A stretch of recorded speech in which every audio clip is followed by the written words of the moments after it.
다 같이 일어나셔서 찬양 드리면서 예배를 시작합니다. 저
들리는 자의 소리여 이르되 너희는 광야에서 여호와의 길을 예비하라.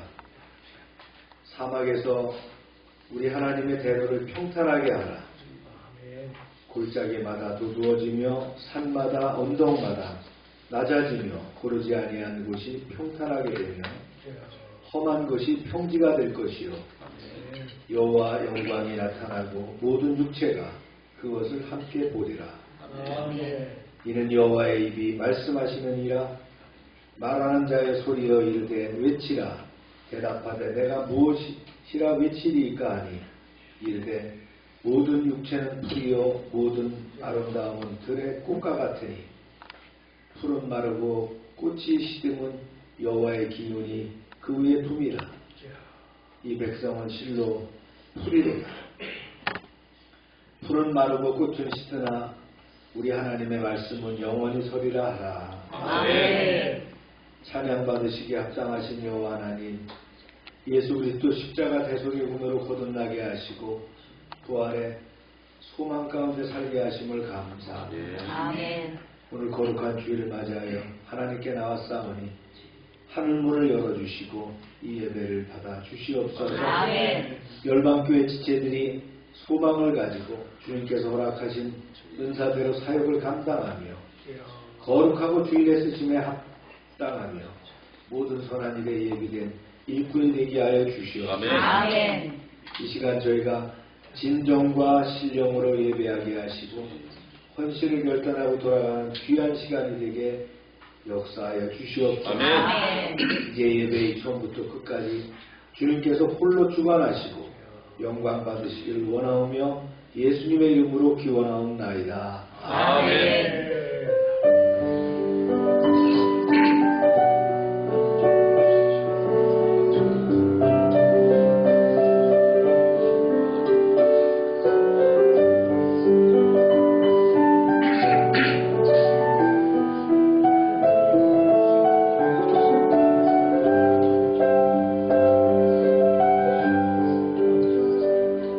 전능하사 천지를 만드신 하나님 아버지를 내가 믿사오며 그 은혜 아들 우리 주 예수 그리스도를 믿사오니 이는 성령으로 잉태하사 본주와 마리아를 하시고 본디오 빌라도에게 고난을 받으사 십자가에 못 박혀 죽으시고 장사한 지 사흘 만에 죽은 자 가운데서 다시 살아나시며 하늘에 오르사 전능하신 하나님 우편하게 하시사 저희로서 산 자와 죽은 자를 심판하러 오시리라.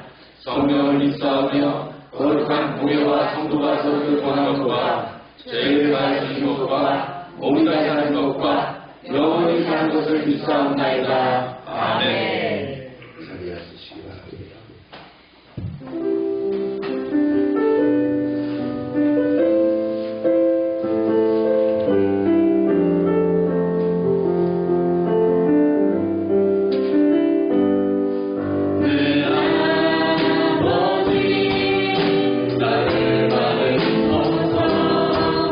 너희가 진실함으로 우리 바랍니다.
가장 복된 일은 예수님을 만난 것이고 가장 잘한 일은 예수님을 주로 섬기는 것인 줄로 믿습니다.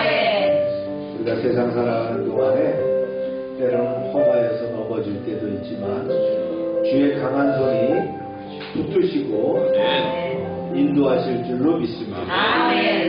우리의 기도의 제목을 주님 앞에 내어놓고 우리가 간구하며 기도할 때에 주님께서 응답하실 것입니다. 주여 한번 하고 기도합니다.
찬양받기 합당하신 하나님 아버지, 이 시간 우리의 찬양과 예배를 기쁘게 받아주시고 하늘문을 열어 주님의 은혜를 부어 주옵소서.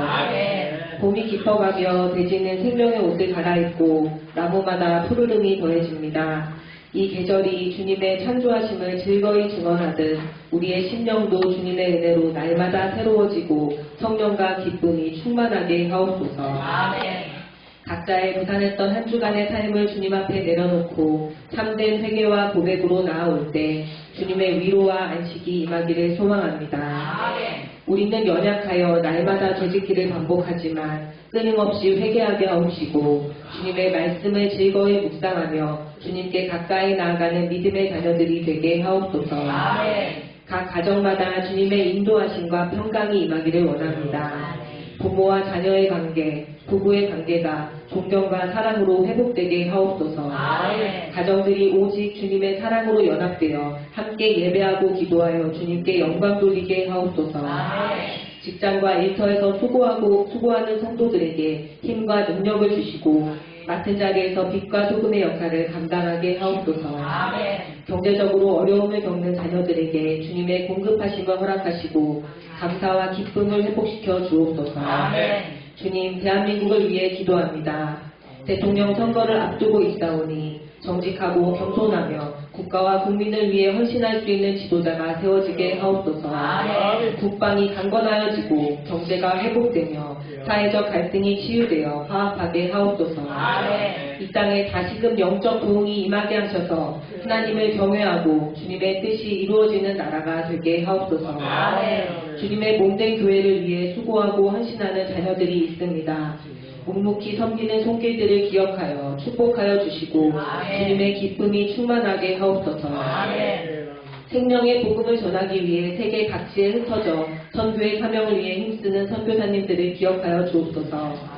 하나의 미랄이 되어 많은 열매를 맺기 위하여 믿음으로 복음의 길을 걷는 주님의 일꾼들을 축복하여 주셔서 땅끝까지 주님의 복음이 전하여지게 하옵소서. 참빛 선교회와 최규동 선교사님의 사역 위에 함께하여 주옵소서. 단위에 세우신 이강수 담임 목사님께 영육간의 강건함을 허락하시고 주님의 사랑과 지혜로 맡겨주신 양떼를 잘 이끌게 하옵소서. 이 시간 말씀 들을 때 집중하여 듣게 하시고 말씀이 우리 삶의 표대가 되어 삶이 변화되어 아름다운 열매 맺게 하옵소서. 이 시간 홀로 영광 받으시기를 바라오며 살아계신 예수 그리스도의 이름으로 기도드립니다. 아멘.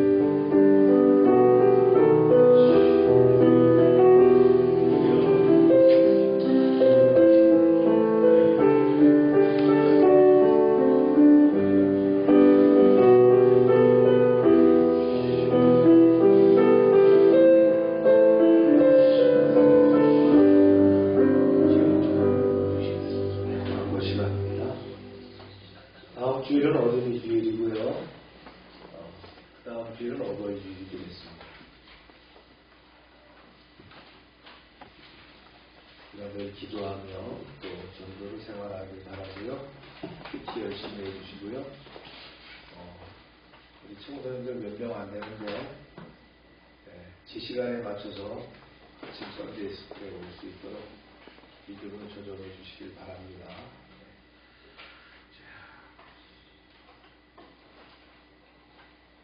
오늘 애차는 불고기 덮밥 아니죠, 저거? 열고 비빔밥 까오리입니다. 교회 시설 정리정돈 하도록 하겠습니다. 아동센터 프로그램들 진행되고요. 이번 주 근로자의 날이 맞죠? 5월 1일 날.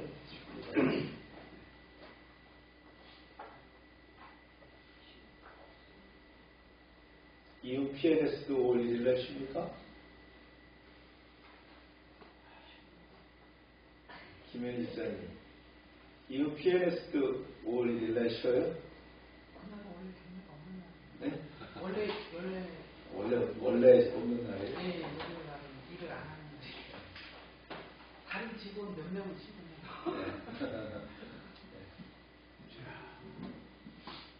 오늘 4월 선교주일입니다.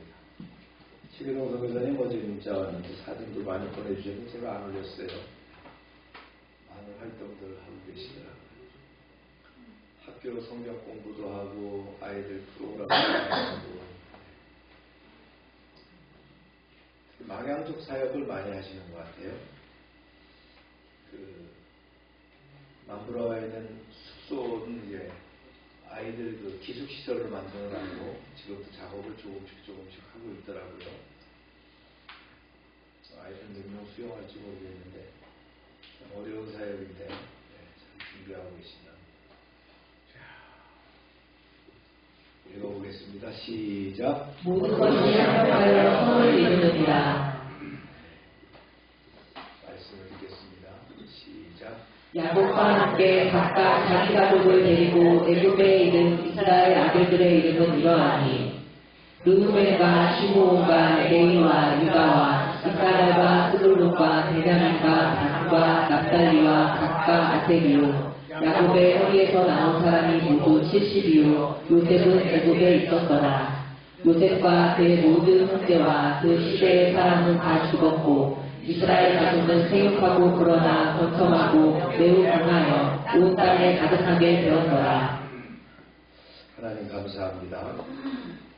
또 오늘부터 출애굽기 책을 가지고 강의를 시작합니다. 수십 번의 설교를 통해서 우리가 출애굽기를 소화할 터인데 매 주일마다 또 말씀으로 은혜 받게 하시고 그 안에서 주님의 뜻과 주님의 진로를 발견하게 하시고 늘 말씀대로 살아가는 그런 충성된 백성들이 될 수 있도록 축복하여 주시옵소서. 아멘. 예수님의 이름으로 기도합니다. 아멘. 한 40번 가까운 설교를 진행할 거라고 생각합니다. 딱 정할 수 없는 게 나눠져 있지만 하다 보면 늘릴 수도 있고 줄일 수도 있고 이렇게 하는데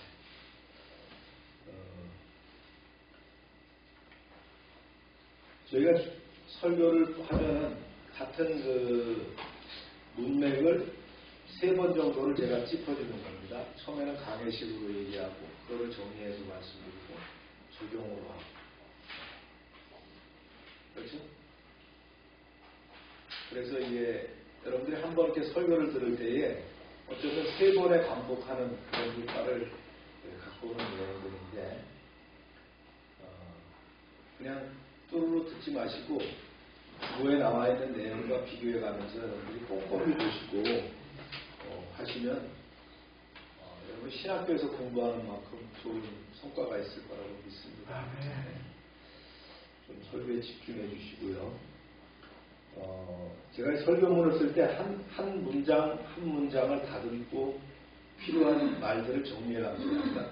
제가 가능하면 설교문에서 벗어나지 않으려고 이렇게 하거든요. 그래서 여러분들이 집중해서 이렇게 말씀을 들어야 됩니다. 그래서 한 문장이 어떤 조직 신학이 될 수도 있고요. 한 단어가 굉장히 중요한 의미가 될 수 있기 때문에 제가 그냥 막 이야기식으로 넘어가는 게 아니니까 잘 집중해 듣길 바랍니다. 출애굽기는 구약에서 2번째 책입니다. 단순히 역사책이 아니고요. 오히려 복음을 그림처럼 보여주는 신앙의 교과서가 출애굽기입니다. 그래서 이렇게 표현했어요. 애굽은 세상을 표현했고요. 바로는 마귀를 상징합니다. 이스라엘의 종살이는 죄의 속박을 의미하거든요.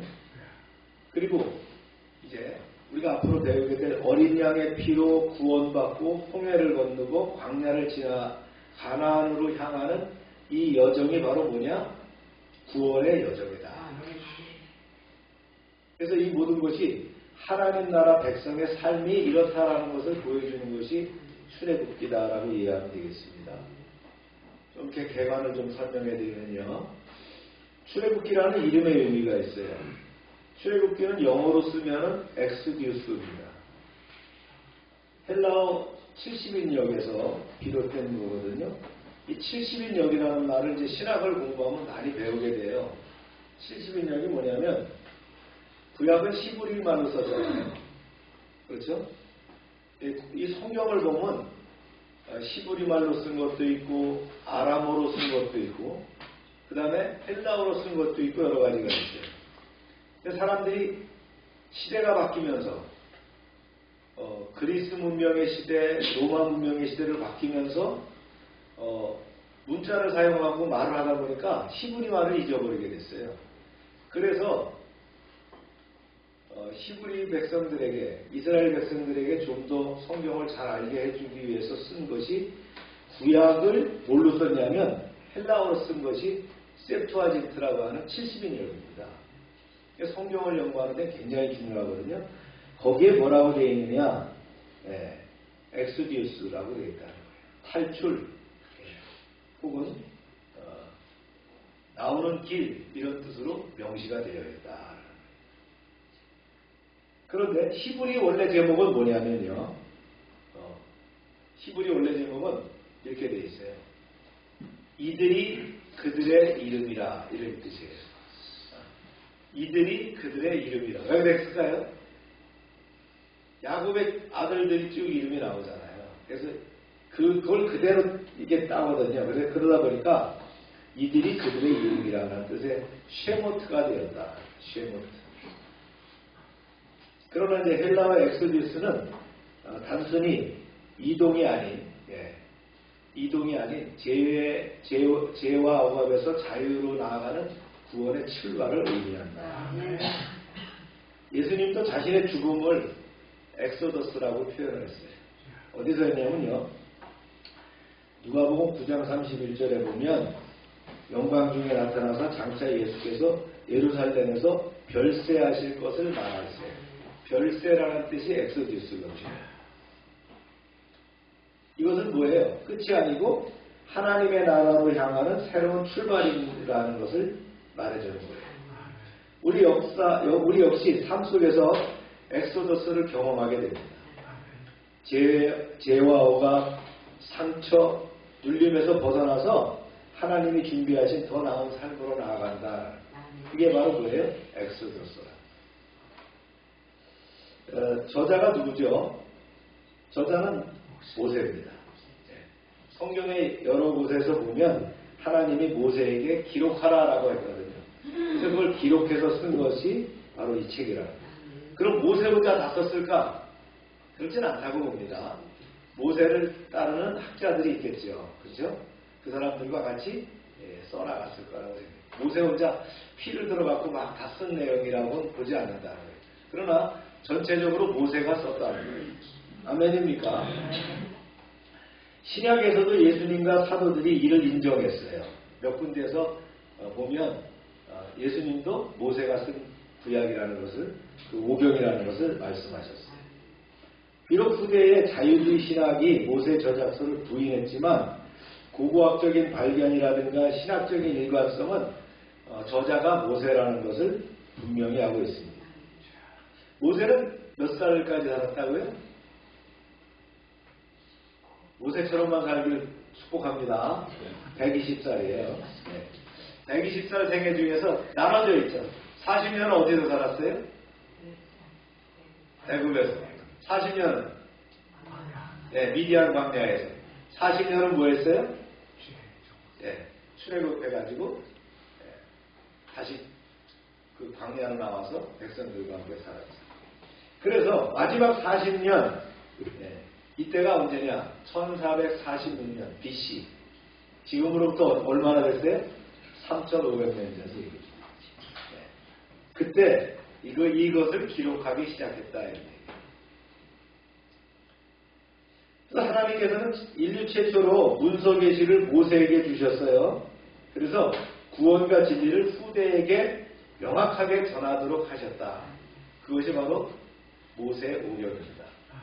창출 레민식, 그죠? 창세기, 출애굽기, 레위기, 민식이, 신명기. 이게 5권이 모세의 저작이다. 그래서 제가 얘기했죠. 모세 혼자 다 쓴 건 아닐 것이다. 모세가 주관하고 모세가 감독하는데 그 밑에서 학자들이 있었겠죠. 글 쓰는 사람들, 서기관들이라는 사람들이 글을 썼을 것이다.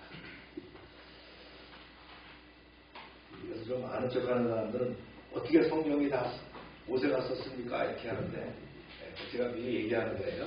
그렇게 저작된 것이 아니다. 지금도 글을 쓸 때 그렇게 쓰지 않죠. 물론 혼자 쓰는 사람들도 있지만 대부분 편저라고 했죠. 대부분 연구실 같은 데서 만들 때 혼자 안 쓰지 않습니까?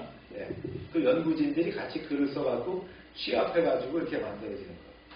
할렐루야. 그 다음에 이제 출애굽기의 구조와 그 흐름을 간단하게 좀 요약하면 출애굽기는 40장으로 되어 있어요. 그런데 3파트로 나눴어요. 이걸 4파트로 나눌 수도 있어요.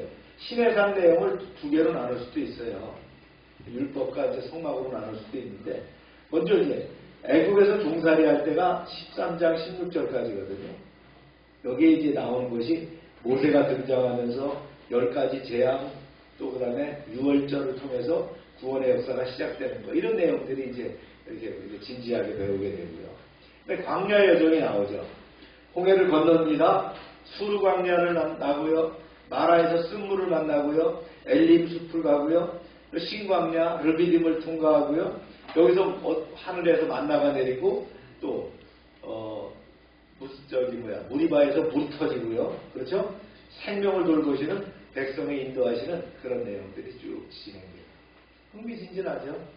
그 다음에 이제 시내산에서 율법과 성막의 계시를 받고 시내산업 약과 그 다음에 금송아지 사건이 여기에서 나옵니다. 그 다음에 언약 백성으로서 살아갈 삶의 기준이 제시가 됩니다. 여기서 사실은 이스라엘이라는 나라가 건국되는 역사가 있는 거예요. 시내산 계시를 통해서. 그 다음에 이제 출애굽기의 중심 메시지가 뭐냐? 구원과 예배입니다. 구원과 예배. 그래서 하나님은 단순히 이스라엘을 종살이해서 해방시키려 하는 것만이 아니라는 거예요. 자유를 주셔서 그들이 뭐하게 하는 거예요? 예배를 드리게 했다는 거예요. 네. 마찬가지죠. 우리도 구원받은 이유가 뭐예요? 예배를 드리기는 거예요. 네. 그래서 출애굽기는 단순히 역사서가 아니라 오늘을 사는 우리에게 전하는 깊은 영적인 메시지가 있는데, 구원은 하나님이 주시는 선물이며 그 구원의 목적은 뭐라고요? 예배하는 것입니다. 할렐루야. 우리 이제 출애굽기 말씀을 통해서 우리의 신앙이 새로워지고 삶의 고통 속에서도 하나님의 구원을 바라보면서 예배자로 살아가는 그런 은혜가 있기를 소망합니다. 이제 본문으로 들어갑니다. 배경이 어디입니까? 나일강입니다. 서늘한 강풍이 불어오죠? 아주 기분 좋고, 진짜 간질간질한 미풍이 부는 그런 강가. 종려나무가 무성하고요, 대피하자 여러 가지 종류의 나무들이 이제 자라고 덤풀이 이렇게 엉겨있는 그 사이로 나일강이 유유히 흐르고 있습니다. 이게 어디서부터 흘렀어요? 아프리카 빅토리아호로부터 흘러서 갑니다. 그래서 북동쪽으로 이집트를 지나서 지중해로 흘러가는 인류 문명을 탄생한 유서 깊은 강이 어디예요? 나일강. 길이가 얼마나 될까요? 6,671km. 세계에서 가장 긴 강이다. 이 나일강 지역은 해마다 6월달이 되면 정기적으로 비가 내려요. 홍수가 나서 피해를 주는 강도 적지 않지만 이집트 사람들은 나일강의 범람을 두려워하지 않습니다. 역사적으로 체험을 했거든요. 호우로 물이 불어나는 것이 아니라 7월부터 서서히 물이 불어납니다. 그래가지고는 10월에는 최고조에 달하고요. 그 다음엔 점차 줄어듭니다. 우리 사모님 갔다 왔나요? 여기? 나일강 보셨나요? 저는 못 가봤어요.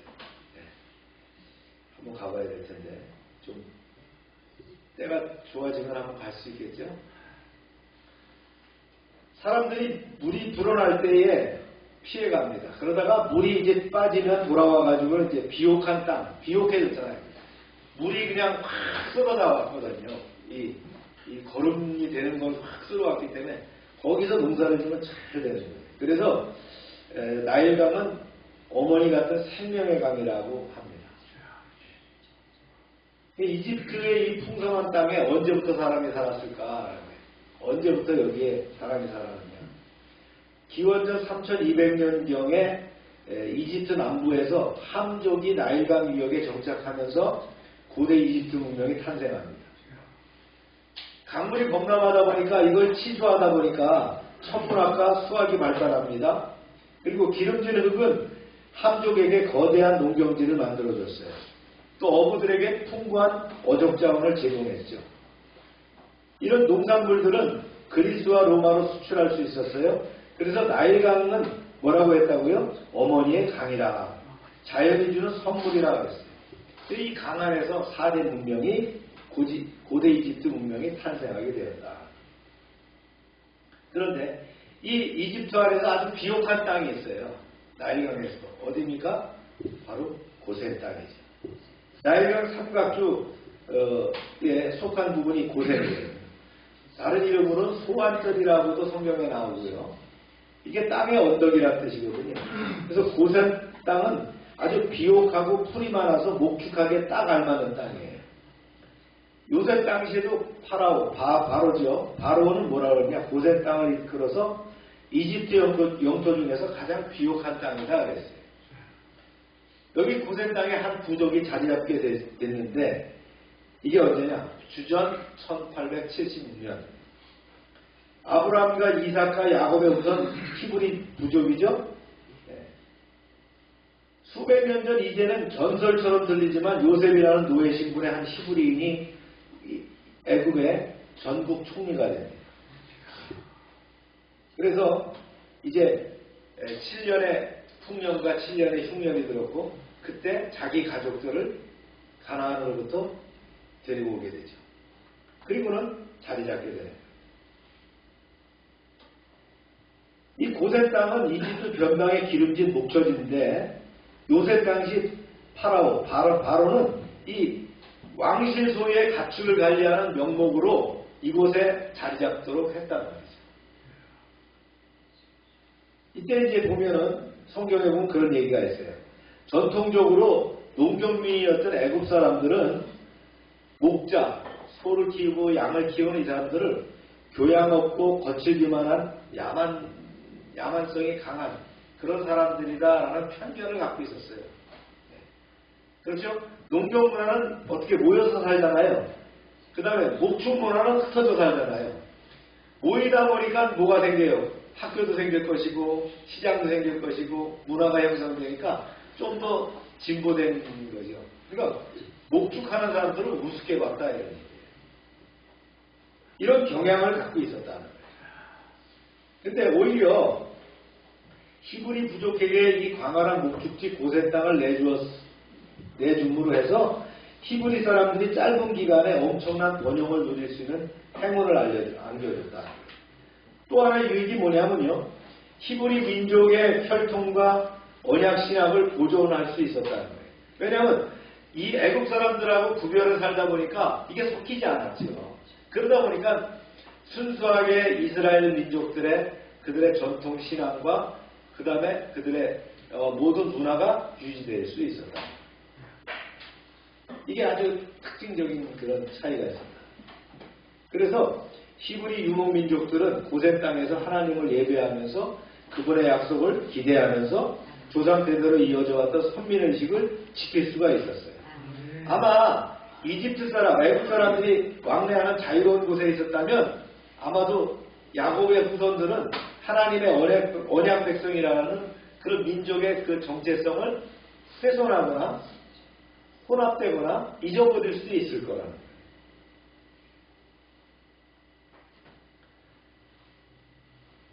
이렇게 하다 보니까 어떻게 됐어요? 대단한 빠른 출산율로 인해서 사람들이 불어나기 시작했어요. 시족에서 부족으로, 부족에서 민족으로 완전히 국가가 될 만큼 이게 불어나게 됐다. 근데 히브리 민족은 애굽에서 보면 어떻게 해요? 굴러온 돌이잖아요. 이집트의 총리가 된, 애굽의 총리가 된 요셉의 초청으로 가나안 땅의 헤브론에서 이집트 고센으로 이주한 이 식솔들이 몇 명이었냐? 성경 보니까 70명이라고 나와요. 아들 12명, 두 딸, 51명의 손자, 4명의 증손자 포함해서 70명이다. 얘기를 하고 있어요. 보세요. 시작. 야곱과 함께 각각 자기 가족을 데리고 애굽에 있는 이스라엘 아들들의 이름은 이러하니. 사실 여기 70이라는 숫자에는요. 야곱의 아내와 그 다음에 소실들과 며느리들은 포함되지 않았어요. 그러니까 70이라는 데 맞췄다는 거예요. 단지 디나와 세라 딸들만 포함됐고요. 일부러 70이라는 걸 맞췄어요. 왜 그랬을까요? 성경에 보면 그런 내용들이 나와요. 7이라는 숫자가 뭡니까? 거룩한 수라는 거예요. 하나님의 거룩한 신성수가 바로 7이고요. 10이라는 게 뭐예요? 완전수를 얘기하는 거예요. 그래서 70으로 만들었어요. 사도행전은 75명에 나오는데 거기는 요셉의 자녀들이 포함되지 않았기 때문이라는 말도 있지만 70은 이렇게 맞췄다. 정확히 70명이야 아닐 수 있다는 거예요. 70명만 맞겠어요? 여기에 종들도 따라올 것이고, 그렇죠? 가족이 아닌, 그 당시에 종들을 줬잖아요. 다 따라왔으니까 70은 넘었단 말이죠. 여러분들이 그렇게 이해하면 됩니다. 자, 그들의 이제 아들들이 나옵니다. 그래서 그들의 이름들이 이렇다라고 했죠. 시작. 루벤과 시므온과 레위와 유다와 이스라엘과 스불론과 베냐민과 단과 납달리와 갓과 아세리요 야곱의 허리에서 나온 사람이 모두 70이요 요셉은 애굽에 있었더라. 네. 이스라엘 사람들의 표현입니다. 허리에서 나온 수는 70이다. 네. 요셉은 애굽에 있었더라. 70명 가운데 이제 12아들을 그 나이 순서대로 이렇게 한번 읽었습니다. 한번 다시 읽어봅니다. 이름만 읽겠어요. 시작. 루벤, 시몬, 레위, 유다, 단, 납달리, 갓, 아셀, 이사갈, 스불론, 요셉, 베냐민. 네. 막내가 누구예요? 베냐민. 네. 요셉의 동생이죠. 그래서 요셉이 베냐민을 이렇게 사랑했어요. 요셉이 이제 그 요셉 지파와 베냐민 지파는 그렇게 가까워요. 요셉의 두 아들이 나오잖아요. 그죠? 그래서 나중에 이제 그게 민족이 되는 건 또 훗날에 또 우리가 얘기합니다. 그래서 여기 12이름이 굉장히 중요한데요. 그 이름은 뭐냐면 출애굽기로부터는 그 전까지는 아브라함, 이삭, 야곱, 요셉이라는 이게 족장 시대였는데 여기서부터는 뭐가 돼요? 족장 시대에서 야곱의 12아들로 이끌어가는 그런 이스라엘의 12지파로 변하게 되는 시대가 됐다. 나라가 되는 시대로 바뀌는 거예요. 이 언약 가문의 후사인 야곱이 자기 아들들과 딸들과 손주들을 전부 데리고 애굽으로 내려간 때가 몇 살이었다고요? 성경에서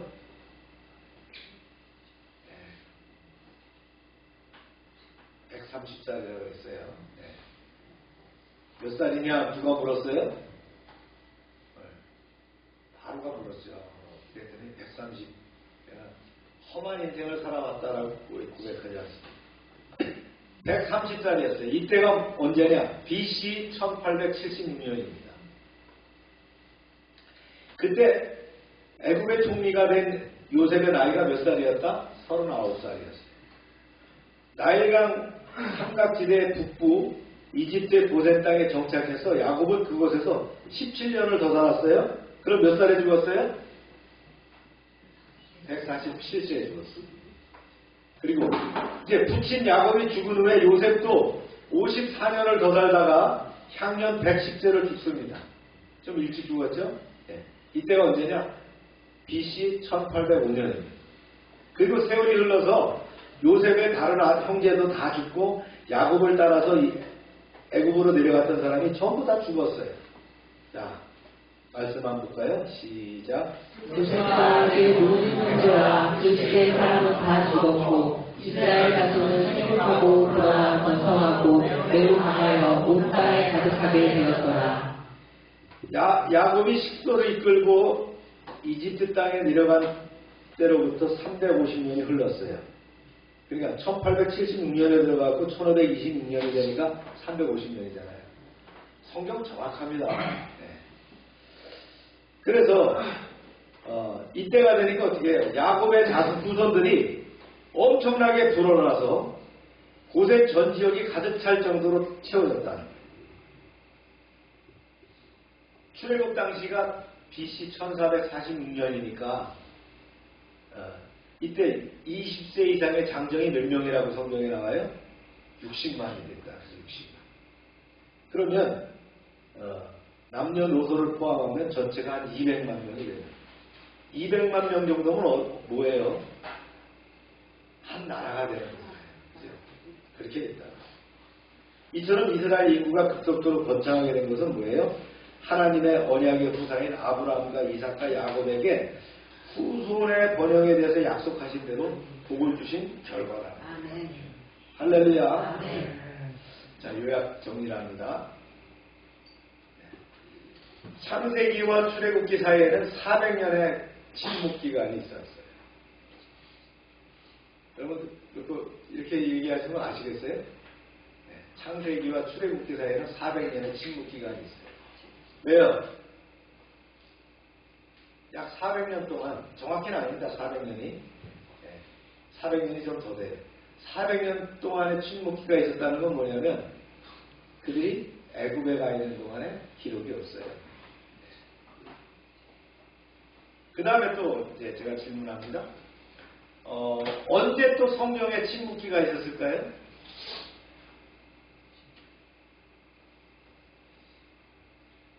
혹시 북쪽에서 오셨나요? 전혀 그 기독교 지금 처음 제가 소개하는 것 같이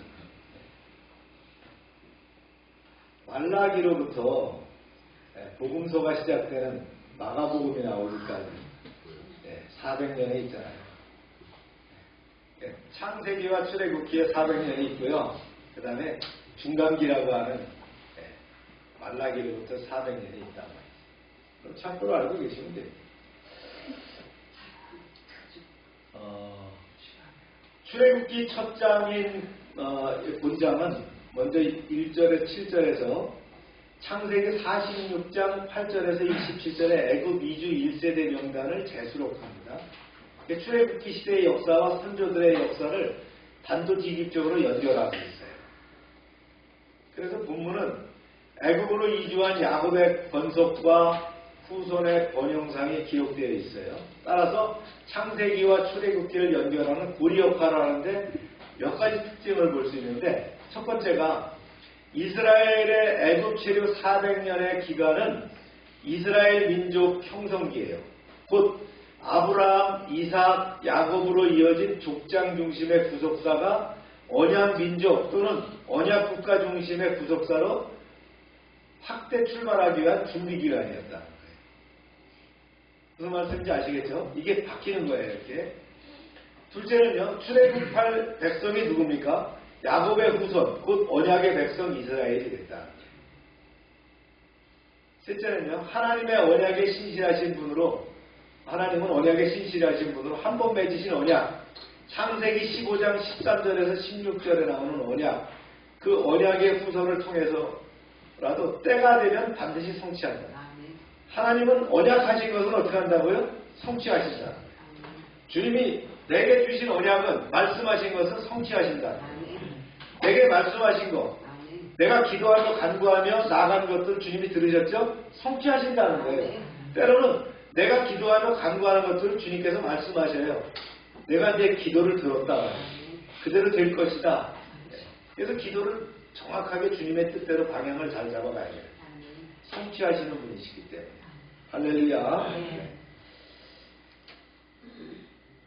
자, 그 언약을 한번 볼까요? 시작. 여호와께서 아브라함에게 이르시되 너는 반드시 알라. 내 자손이 이 땅에서 대기되어 그들을 살리겠고 그들은 400년 동안 내 자손을 괴롭히리니 그들이 섬기는 나라를 내가 증거하였으며 그 후에 내 자손이 큰 죄를 이끌고 나오리라. 그렇죠. 400년 동안 430년이었어요. 정확히는 400년 동안 내 자손을 괴롭히니 그들이 섬기는 나라를 내가 징벌하며 멸제함. 그렇죠. 그 후에 내 자손을 큰 재물을 가지고 나오리라. 거기서 갖고 재물을 갖고 뭘 만들어요? 금속. 예? 예. 뭐 금송아지는 나중에 만들었겠지만 성막을 만드는 재료가 됐다는 거예요. 그죠? 예. 계속합니다. 시작. 너는 장사하다가 평안히 조상에게로 돌아가 장사될 것이요 내 자손은 400 만에 이 땅으로 돌아오리니 이는 아모리 족속의 죄악이 아직 가득하지 아니하니라 하시더라. 네, 4대만이라는 건 한 대를 그때는 100년으로 봤다는 거예요. 지금은 한 세대를 대략 30년 이렇게 보죠. 네, 4대만에 이 땅으로 돌아오리니 이는 아모리 족속의 죄악이 아직 가득 차지 아니함이니라. 가득 찼으면 어떻게 했어요? 네, 소돔과 고모라처럼 없애버렸을 거예요. 아직은 기다리고 계시는 때였다는 거예요. 그래서 너희가 가서 그들을 진멸하거나 그들을 포함하거나 이렇게 구원하라. 할렐루야. 자, 이제 조명과 통찰로서 오늘 말씀은 이제 흔들려도 번성하는 하나님의 백성을 가지고 또 나누도록 합니다. 여기서 우리가 기억해야 될, 오늘 말씀을 통해서 기억해야 될 것이 있다는 거예요. 세 가지입니다. 첫 번째가요. 한번 읽어봅니다. 시작. 하나님의 약속은 성경에 저어되지 않는다. 네. 말씀 있습니다. 시작. 야곱과 함께 각각 자기 가족을 데리고 애굽에 이른 이스라엘 아들들의 이름을 이러하니 요셉은 이미 애굽에 있었더라. 네. 본문은 본문은 야곱의 12아들과 그 가족들이 애굽에 정착하게 된 배경을 요약하고 있는데 이 장면은 마치 창세기 어디 나온다고요? 46장에 나왔던 그 이름이 그대로 나와서 연결되고 있다. 이스라엘 백성은 약속의 땅 가나안이 아니라 이방 땅 애굽에서 살고 있어요. 정확히 고센이죠. 기근은 피했지만 여전히 낯선 땅이고 정치적인 보호가 없는 땅이고 문화와 종교가 다른 땅에서 살아가고 있습니다. 하지만 중요한 것은 하나님의 언약은 땅에 묶이지 않고 계속되고 있다는 거예요. 아멘입니까? 하나님은 이미 아브라함과 언약을 맺으실 때 이렇게 말씀해 주시죠. 앞에서 본 것처럼 시작. 그들은 400년 동안 다른 나라 사람의 땅에서 나그네가 되어 그들을 섬기겠고 4년 만에 이 땅으로 돌아오리니. 네, 하나님은 이미 계획을 알고 계셨어요.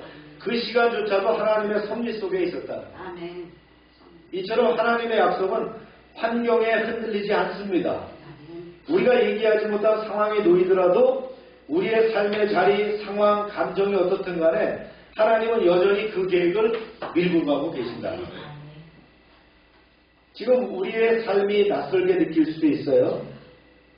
인생의 애국 같은 현실, 이해되지 않는 시간, 보이지 않는 미래. 그러나 그 속에도 하나님은 어떻게 합니까? 이미 요셉을 애굽에 두셨다라고 했습니다. 우리보다 먼저 앞서서 일하고 계신다는 걸 믿어야 될 줄로 믿습니다. 두 번째 인사이트는요. 읽어봅니다. 시작. 하나님은 고난 속에서도 번성하게 하신다. 말씀 볼까요? 시작. 요셉과 함께 모든 형제와 그 시대의 사람은 다 죽었고 이스라엘 자손은 슬프하고 불안하 번성하고 매우 많아요. 온 땅에 가득하게 되었더라. 요셉과 그 형제들 1세대가 다 죽었어요. 보호자가 없어졌어요. 그렇게 되니까 어떻게 해요? 이스라엘은 애굽에서 가장 힘없는 민족처럼 보였을 것입니다. 하지만 바로 그 시점에서 하나님은 역사하신다. 오늘 본문에 보니까 생육하고 불어나 번성하고 매우 강하며 이랬어요.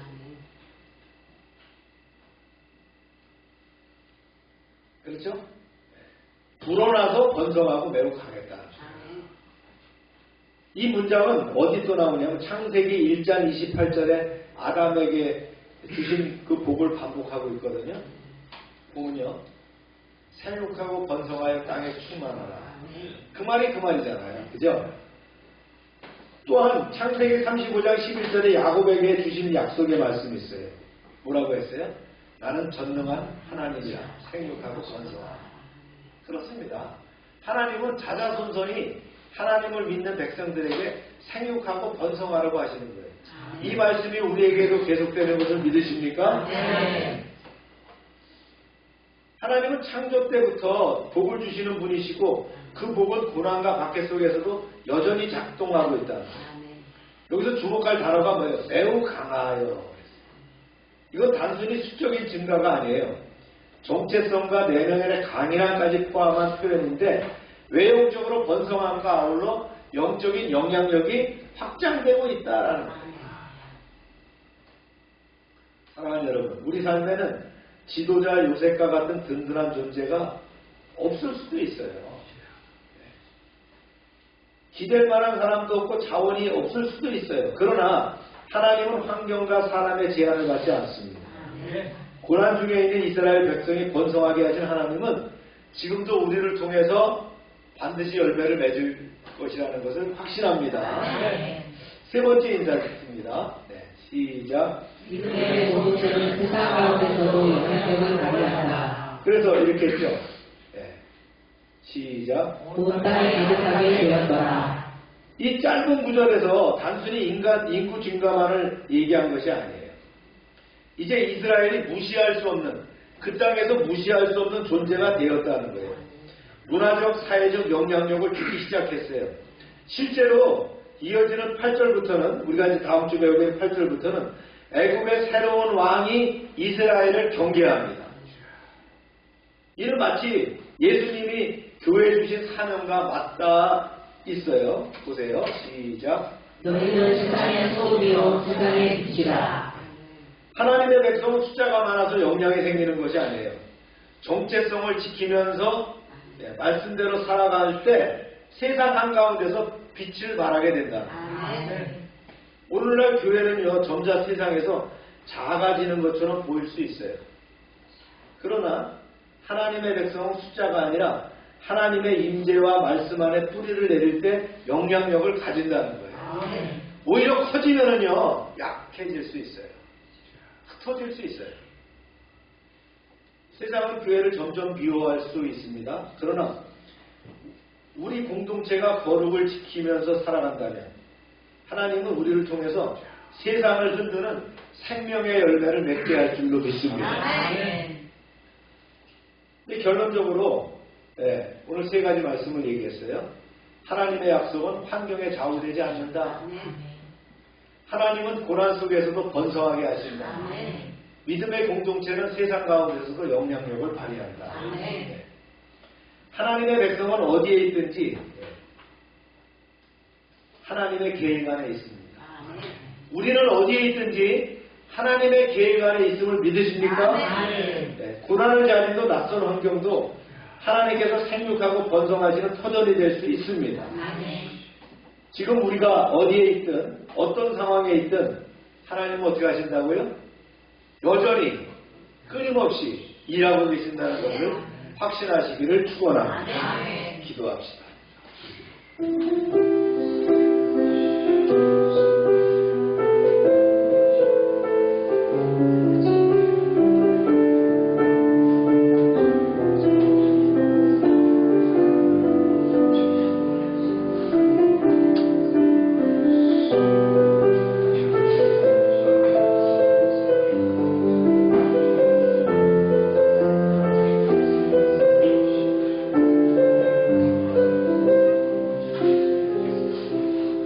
참 좋으신 하나님 아버지, 출애굽기 말씀을 통해서 고난 가운데서도 번성하게 하시는 주님의 신실하신 손길을 봅니다.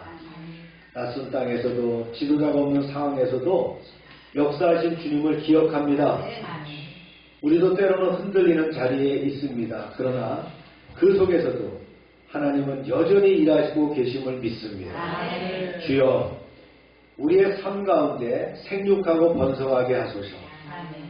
고난의 시간이 믿음의 뿌리를 내리는 시간이 되게 하옵소서. 우리 공동체가 세상 속에서도 하나님의 뜻을 이루는 거룩한 영향력을 발휘하게 하여 주시옵소서. 합력하여 선을 이루시는 하나님, 주님의 섭리와 주관하심이 온전한 신앙 안에서 감당치 못할 시험을 이기며 주님의 놀라운 표적을 보는 2025년 되게 허락하여 주시옵소서. 예수님의 이름으로 기도합니다. 다 같이 일어나셔서 180장 찬송합니다.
아픈 데 손을 대고 기도합니다.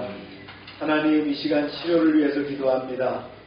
주님의 등하신 손으로 만지실 때에 치유의 광선이 발할 줄로 믿습니다. 아멘. 예수 이름으로 명령한다. 모든 질병은 떠나가라. 아멘. 병은 떠나고 깨끗하게 될지어다. 아멘. 더럽고 추한 것은 다 떠나고 온전하게 될지어다. 아멘. 주님 이 시간 역사하셔서 우리를 치유하시고 영광 받으시옵소서. 아멘. 날마다 더하게 하시는 주님의 은총에 감사드리며 아멘. 저희들에게 주신 것을 이제 하나님께 드립니다.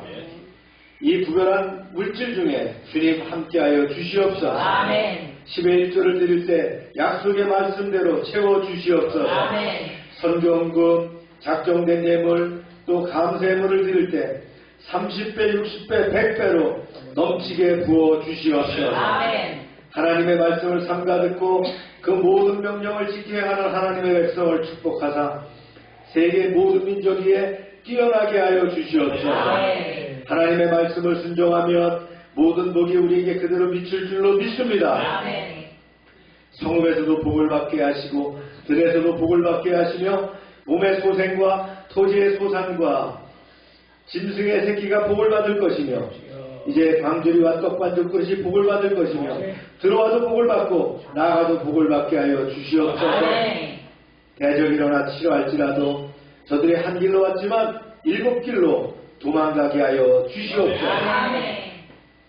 하나님께서 우리를 위하여 하늘의 아름다운 보고를 열어사 우리의 땅에 때를 따라 비가 내리게 하시고 아멘.